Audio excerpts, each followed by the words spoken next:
Hello, this is Meg McCarthy from CherryPicks. We're here at the Athleta store in Park City for the 2023 Sundance Film Festival with the lovely, the iconic Elizabeth Mitchell from Aliens Abducted My Parents, and now I feel kind of left out. You I totally got it. out. You absolutely got it. That was fantastic. I've said it wrong every time. And last night my boyfriend was like, "You need to practice that." And I was like, "What if maybe I won't say it?" So we did it, and it was amazing. No, it's the best title ever. It's so fun. So good.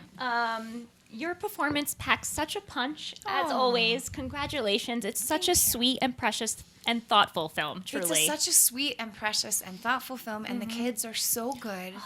And it's so, it's just so charming and so quirky and so allowed to be true. And, you know, it's a nice thing when kids get to have a true voice. You know? Absolutely. And I always think, too, that I feel like when I was a kid, there was a lot of family-friendly films out there that were full of beautiful messages and you could feel seen on screen. And then I feel like we lost them a little bit. And now they're back. They are back. Yeah. They are back. You do have that feeling of a little bit of like an 80s movie where you're like, okay, okay. And there's a message and then there's a litut bit of tears, but everybody's going to be okay. Absolutely. Exactly.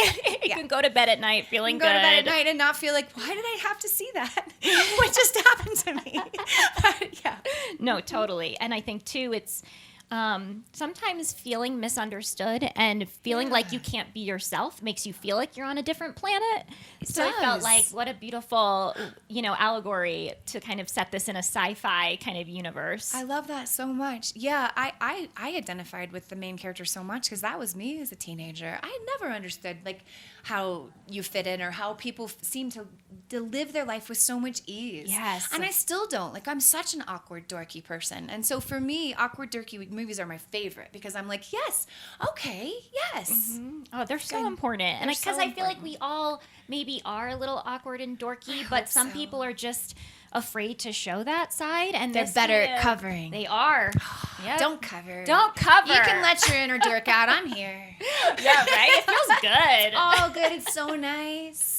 Yeah. I want to talk for a second about Vera and your powerful choice to humanize her and not villainize her. Thank Can you talk a little bit about that? Well, I mean, on the paper, she's made some choices that it's very, very hard to understand, right? Mm-hmm. And I think that for me, I usually have that approach, improv approach, where you say yes and, right? So it's not I would never do this. It's what would make me do this, and why did I do it, right?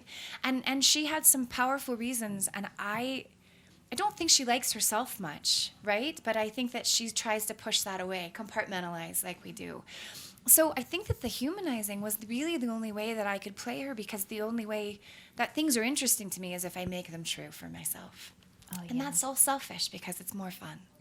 So I think that was it for me, and the choice came just out of pure selfishness that it was easier to believe in everything that she was saying. And in order to do that, I had to give her some pretty important reasons. Right? Yeah, it was so beautifully grounded. And I think, such a important portrayal of motherhood that we don't often see. We don't often see the complexities of motherhood. Yeah. And to see it in a kid-friendly film, I mean, I have chills thinking about it. I can't wait for mothers and sons and daughters and just parents to watch this together and to empathize for each other.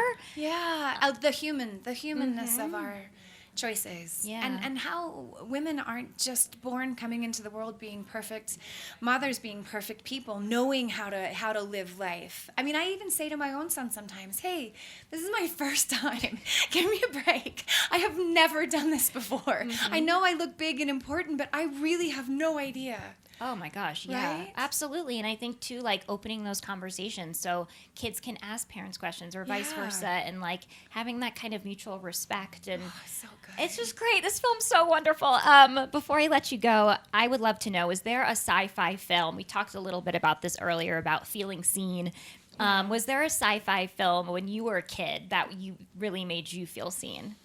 So I think for me it was a book, and it was Dune, and it was Fear is the Mind Killer, the Bene Gesserits. I know I'm a sci-fi geek, so I'm gonna keep going, but I felt like that was such a mantra for me. And then the other one was all the C.S. Lewis books, and I think for some reason they just struck a chord And then, of course, Wrinkle in Time, because the main character, I just felt her completely to my bones. That you're kind of smart, you're kind of dorky, you kind of have no idea what to say or do, and you don't understand anything. And I think, so those are the ones. I'm sorry it wasn't a movie. No, I don't know. That's wonderful. And thank you for letting us feel seen through all of your performances. You made my day. Truly. Thank you. So thank you. This was wonderful. So fun. And you're adorable. Oh, so are you.